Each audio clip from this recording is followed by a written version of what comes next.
राधे राधे, जय श्री कृष्णा। जय हो विष्णु भगवान की जय, जय हो माता लक्ष्मी की जय। आइए अब हम माघ मास के महात्म्य का 15वां अध्याय सुनते हैं।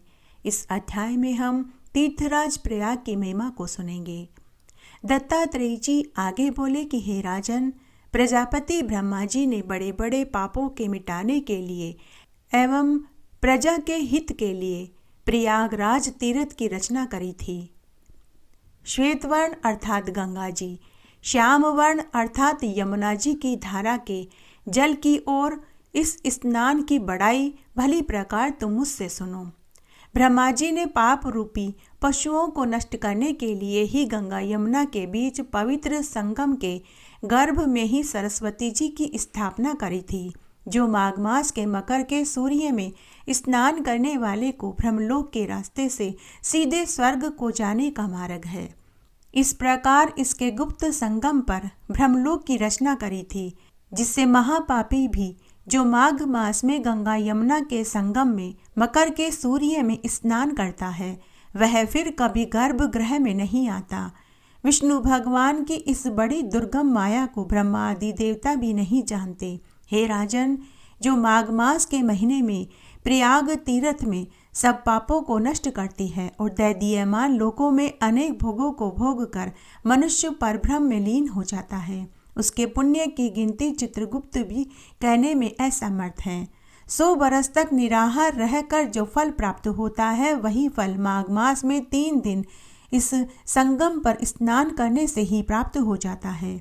जो फल सूर्य ग्रहण में कुरुक्षेत्र में सहस्त्र भार सोना दान करने से एवं सैकड़ों अश्वमेघ और हजारों राजसूय यज्ञ करने से प्राप्त होता है, वही फल माघ महीने में गंगा यमुना के संगम में त्रिवेणी में प्रतिदिन स्नान करने से ही प्राप्त हो जाता है।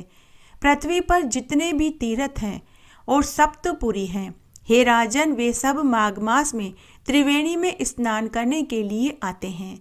सब तीर्थों का वर्ण पापियों के संसर्ग दोष से श्याम वर्ण हो जाता है।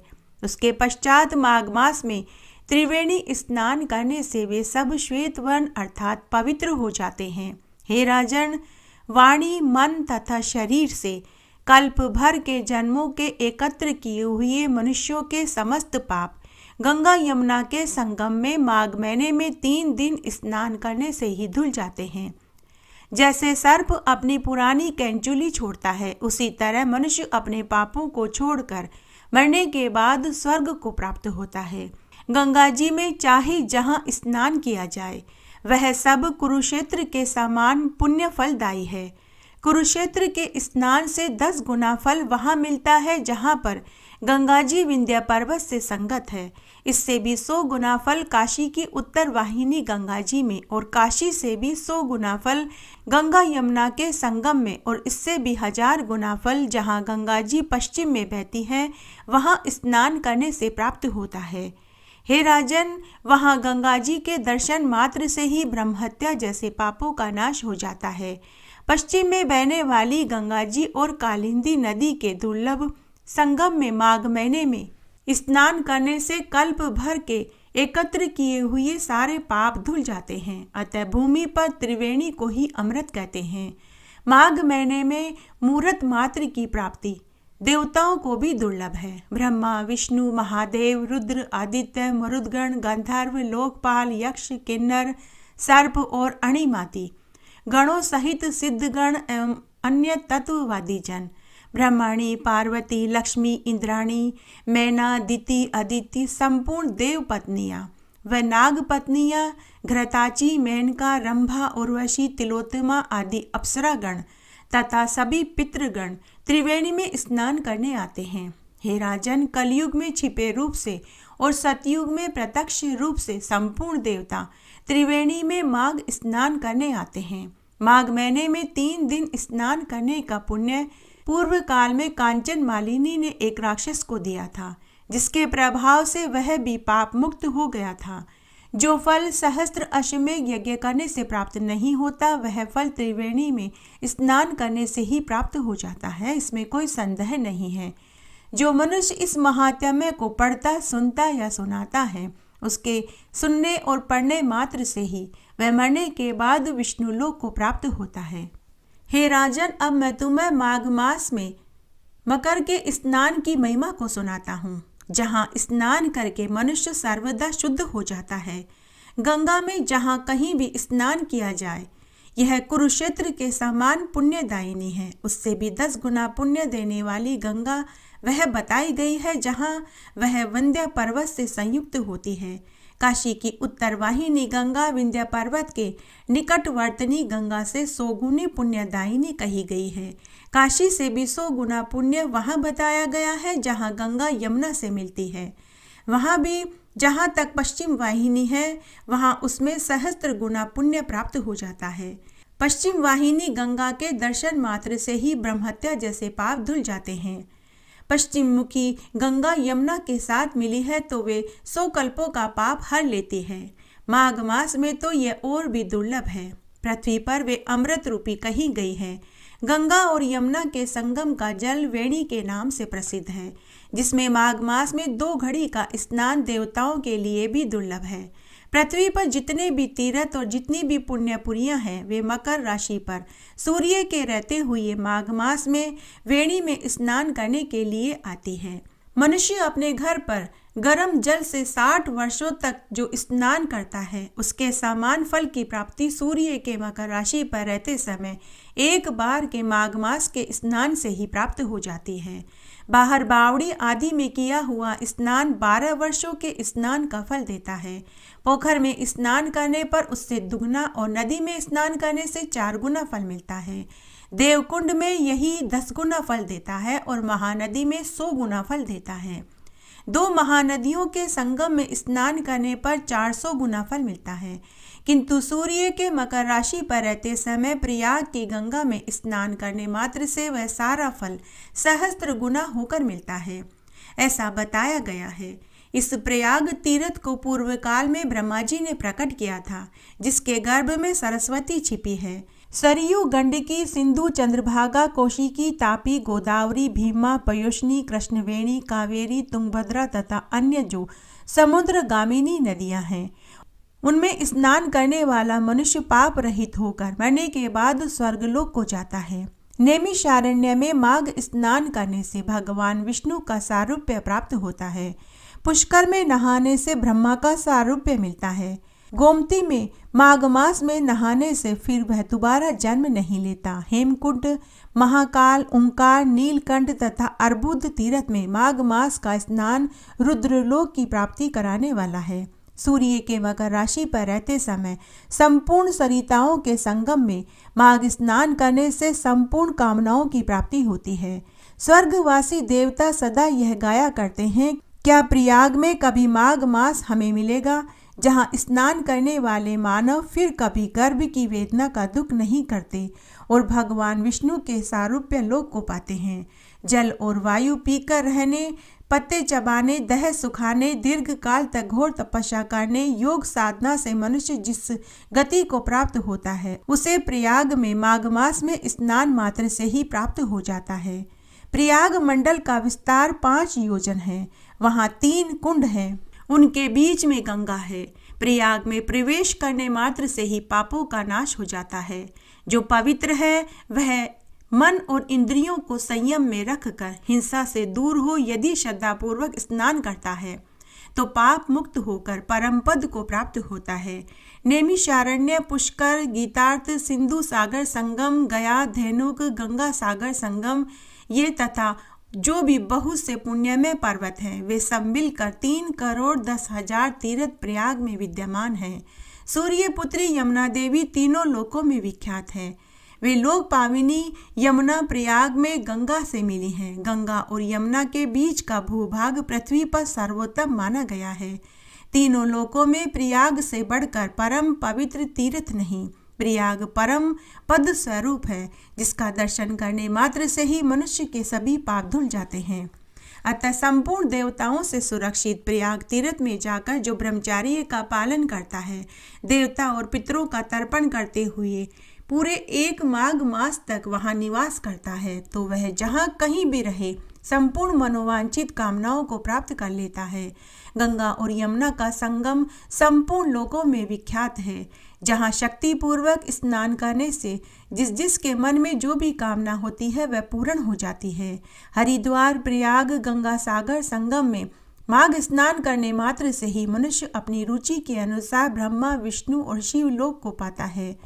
माघ मास में सीतासित संगम के जल में जो स्नान करता है वह 100 कोटि कल्पों में भी कभी पुनरावृत्ति का अवसर नहीं देता। जो सत्यवादी तथा क्रोध को जीतने वाला है, जो उच्च कोटि की अहिंसा का आश्रय ले चुका है, जो धर्म का अनुसरण करने वाला है, तत्वज्ञ, गो ब्राह्मण के हित में तत्पर रहने वाला है तथा गंगा यमुना के संगम में माघ स्नान करता है, वह सब पापों से मुक्त हो जाता है।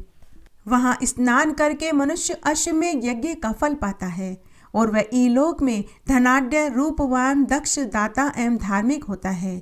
जो कोई भी माघ मास में प्रयाग के इस महात्म्य को सुनता, पढ़ता या सुनाता है, उसके सुनने मात्र से ही उसे प्रयाग तीर्थ में जाकर स्नान करने जितना फल मिल जाता है। आइए अब हम माघ स्नान की एक पवित्र पौराणिक पुण्यफल देने वाली कथा सुनते हैं। एक बार की बात है, एक राजा था, उसके 2 रानियां थी। राजा की छोटी रानी बड़े ही धर्म, कर्म, व्रत, उपवास किया करती थी।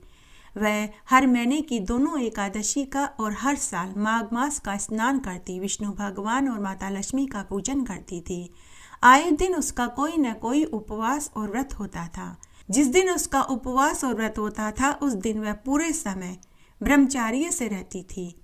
राजा की बड़ी रानी से राजा को 2 पुत्र हुए।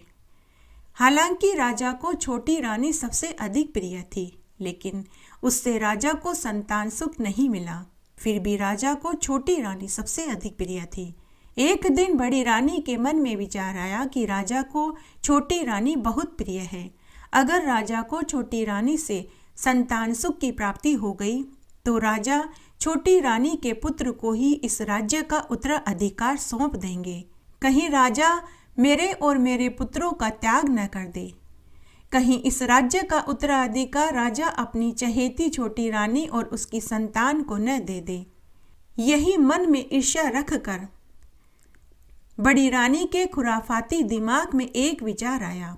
एक दिन बड़ी रानी क्रोधित होकर, नाराज होकर को भवन में जाकर बैठ गई और अन्न जल का त्याग कर दिया। जब राजा को इस बात का पता चला तो राजा ने बड़ी रानी से पूछा कि हे रानी, तुम क्यों नाराज हो? तुम्हें किसने क्या कह दिया? मुझे बताओ, मैं उसे कठोर दंड दूंगा। तो बड़ी रानी राजा से बोली कि महाराज, आप अपनी छोटी रानी को देश निकाला दे दीजिए। जब तक आप उसे देश निकाला नहीं देंगे तब तक मैं अन्न जल नहीं ग्रहण करूंगी। राजा ने बड़ी रानी से कहा कि हे रानी, मैं छोटी रानी को किस पाप दोष के कारण देश निकाला दूं? उस बिचारी ने तो कोई गलती ही नहीं करी। तो बड़ी रानी बोली कि महाराज, छोटी रानी ने आपको संतान सुख नहीं दिया, यही उसका सबसे बड़ा दोष है। आप यही दोष लगाकर उसे महल से निकाल दीजिए। तब राजा मन ही मन सोचने लगा कि संतान न होना किसी भी मनुष्य के बस में नहीं, इसमें छोटी रानी का कोई दोष नहीं। मैं यह इल्जाम लगाकर छोटी रानी को महल से नहीं निकालूंगा। तब राजा ने छोटी रानी से कहा कि हे रानी, तुम कुछ दिन मायके हो आओ, फिर बाद में मैं तुम्हें खुद लिवा लाऊंगा। छोटी रानी ने बड़ी रानी और राजा की सारी बातें सुन ली थी, लेकिन फिर भी उसने राजा से कुछ नहीं कहा। तब राजा ने छोटी रानी को रथ में बिठा दिया और नौकरों के साथ उसे उसके मायके भिजवा दिया। छोटी रानी मायके में आ गई। छोटी रानी को आया हुआ देखकर उसके भाई और भाभियां और माता पिता बहुत खुश हुए। 4 दिन तो सब ने हंसी खुशी निकाल दिए, लेकिन जब धीरे धीरे भाभियों को पता चला कि ननद रानी तो अनिश्चित काल के लिए मायके में रहने आ गई है, तो सभी भाभियों का बर्ताव बदलने लगा। सभी भाभियां अपनी ननद से नाराज रहने लगी। तब एक दिन बड़ी भाभी ने अपनी ननद से पूछा कि हे ननद रानी, आपने ससुराल में जवाई राजा के साथ ऐसा क्या किया जो उन्होंने आपको हमेशा हमेशा के लिए मायके में भेज दिया? तब छोटी भाभी बीच में ही बोली कि ननद बाई ने जवाई जी को औलाद सुख ही नहीं दिया। बेचारे ननदोई जी भी बांझ औरत को कब तक रखते। ऐसा कहकर सभी भाभियां अपनी ननद के ऊपर हंसने लगी। जब माता पिता को पता चला तो उन्हें अपनी बेटी के दुख पर बहुत दुख हुआ। तब उसी समय छोटी रानी ने अपने माता पिता से कहा कि माँ बाबूजी, अब मैं यहाँ नहीं रहूँगी, आप मुझे कुएं के पास झोपड़ी बना कर के दे दो। मैं अपनी बाकी की जिंदगी वहीं रहकर भगवान की पूजा पाठ करके बिताऊंगी। माता पिता और भाइयों ने बहुत समझाया लेकिन छोटी रानी नहीं मानी। तब माता पिता व भाइयों ने नगर के बाहर कुएं के पास झोपड़ी बना कर के दे दी। अब छोटी रानी झोपड़ी में रहने लगी। जंगल के कंद मूल फल खाकर कुएं का शीतल जल पीकर रहने लगी और पूरे समय भगवान विष्णु और माता लक्ष्मी का पूजन करने लगी। हर महीने की एकादशी और हर साल माघ मास का स्नान और व्रत करने लगी। तब उसके कठोर तप और व्रत नियम से भगवान विष्णु और माता लक्ष्मी प्रसन्न हो गए। एक दिन भगवान विष्णु और माता लक्ष्मी ने एक वृद्ध दंपति का वेश बनाया और उसकी झोपड़ी पर आए और भोजन पानी मांगा। तो छोटी रानी ने उनसे पूछा कि आप कौन हैं, यहाँ कैसे आए?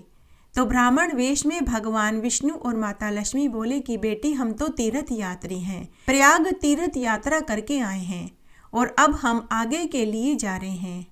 हमें भूख प्यास लगी तो तुम्हारी झोपड़ी देखी तो भोजन और पानी की तलाश में आए हैं। बेटी, क्या हमें खाने को भोजन और पीने को शीतल जल मिलेगा?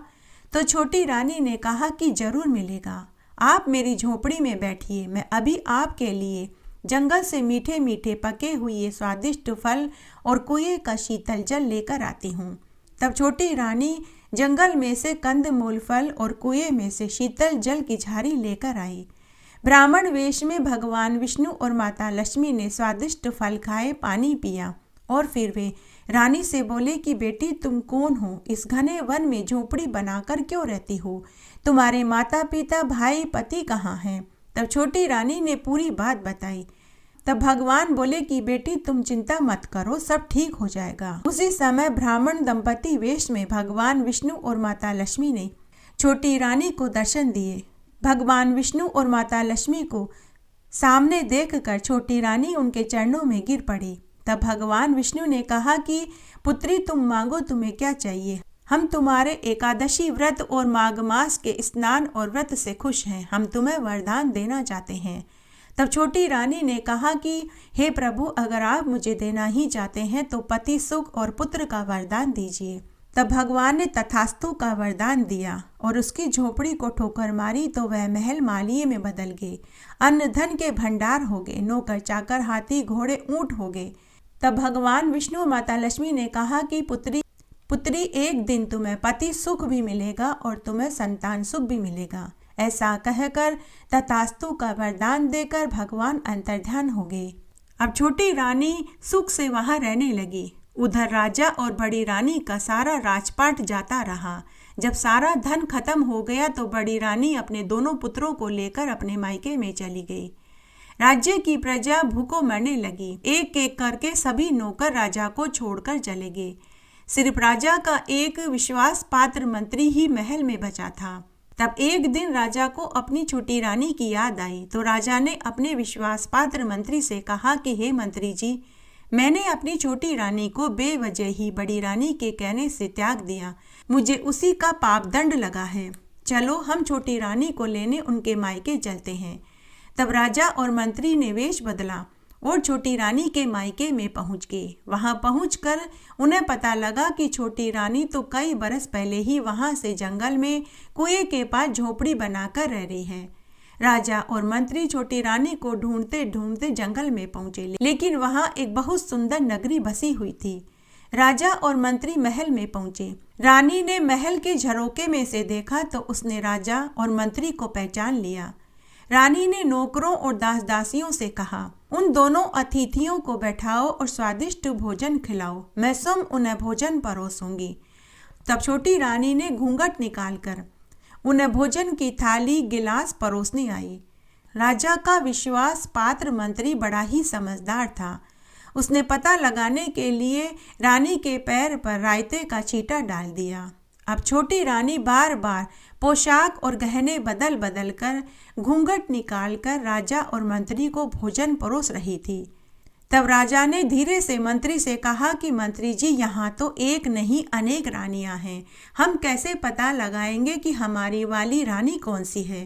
तो मंत्री ने कहा कि महाराज, रानी तो एक ही है, लेकिन वे बार बार पोशाक और गहने बदल कर भोजन परोसने आ रही हैं। तो राजा ने मंत्री से धीरे से पूछा कि तुम्हें कैसे पता। तो मंत्री ने कहा कि महाराज, जब रानी पहली बार रायता परोसने आई थी तो मैंने उनके पांव पर रायते का छींटा डाल दिया था। जब वे दोबारा पोशाक बदलकर आई तो उनके पैर पर वही रायते का निशान मैंने देखा। अगर आपको विश्वास नहीं है तो आप भी देख लेना। अगर आपको विश्वास नहीं तो अभी जब वो पान सुपारी देने आएंगी तो आप खुद देख लेना। उसके बाद आखिरी में छोटी रानी फिर से अलग पोशाक और अलग गहने पहनकर घूंघट निकालकर राजा और मंत्री को पान सुपारी देने आई। तो राजा ने भी पैर पर रायते का छींटा देख लिया। जब रानी पान सुपारी देकर जाने लगी तो राजा ने रानी का हाथ पकड़ लिया और बोला कि हे रानी, मैंने तुम्हें पहचान लिया है, तुम वापस मेरे साथ चलो, मैं तुम्हें लेने आया हूँ। साथ ही मैं तुमसे अपनी गलती की क्षमा भी चाहता हूँ। तो रानी बोली कि महाराज, मैं एक ही शर्त पर आपके साथ चलूँगी, जब आप मुझे यह वचन दें कि आप नगर में विष्णु भगवान और माता लक्ष्मी का मंदिर बनवाएंगे, साथ ही पूरी प्रजा से हर एकादशी का उपवास और हर साल माघ मास का स्नान और व्रत करवाएंगे। साथ ही आप भी मेरे साथ जोड़े से एकादशी का उपवास करेंगे और माघ मास का स्नान और व्रत करेंगे। अगर आप वचन देंगे तभी मैं आपके साथ चलूंगी। तब राजा ने छोटी रानी को वचन दिया। उसके बाद राजा छोटी रानी और मंत्री को लेकर वापस महल में आए। छोटी रानी के महल में आते ही सब पहले जैसा ठाट बाट हो गया, क्योंकि छोटी रानी के साथ माता लक्ष्मी और विष्णु भगवान का आशीर्वाद था। राजा ने आते ही पूरी नगरी में यह ढिंढोरा पिटवाया कि सभी को हर एकादशी का उपवास करना चाहिए, भगवान विष्णु माता लक्ष्मी का पूजन करना चाहिए और हर साल माघ मास का स्नान और व्रत करना चाहिए। उसके बाद राजा ने नगर में विष्णु भगवान और माता लक्ष्मी का विशाल मंदिर बनवाया।